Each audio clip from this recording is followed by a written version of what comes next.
చంద్రబాబుని సగర్వంగా ధైర్యంగా నమ్మచ్చు తెలుగుదేశం నాయకులు.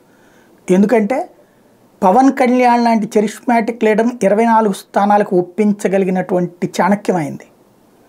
అందులో కూడా మళ్ళీ తెలుగుదేశం పార్టీ వాళ్ళకి అందులో చేర్చి సీట్లు ఇప్పిస్తున్నటువంటి నైపుణ్యం అయింది. 2 పార్లమెంట్ స్థానాలు అంతే కదా, సానా సతీష్ కాకినాడ అయినా, లేకపోతే అతని పేరేంటి బాలశౌరి మచిలీపట్నం అయినా, తెలుగుదేశంలోకి రావాల్సిన వాళ్ళని జనసేనలోకి చేర్చి టికెట్లు ఇప్పించడం. అట్లాగే ఒక కొత్తపల్లి సుబ్బారాయుడు లాంటి వాళ్ళకు, ఇప్పుడు ఏదో పులవర్తి నానిది కూడా అంటున్నారు అట్లాంటితో, మళ్ళీ గోరంట్ల బుచ్చి చౌదరికి, ఏంటంటే జనసేనని తెలుగుదేశం నడిపిస్తోంది. ఇది ఆషామాషి ఎవరమా? పవన్ కళ్యాణ్ లాంటి చరిష్మాటిక్ లీడర్. అట్లాగే తృతీయ ప్రత్యామ్నాయం అనేది రానియకుండా, భారతీయ జనతా పార్టీని ఎదగనీయకుండా గత 5 ఏళ్ల నుండి పవన్ కళ్యాణ్ ద్వారా చేసుకుంటూ వచ్చారు. అలాగే పవన్ కళ్యాణ్ని తృతీయ ప్రత్యామ్నాయం లేకుండా చేసుకొచ్చారు. తద్వారా అయితే జగన్, లేకపోతే బాబు, బాబు కాకపోతే లోకేష్.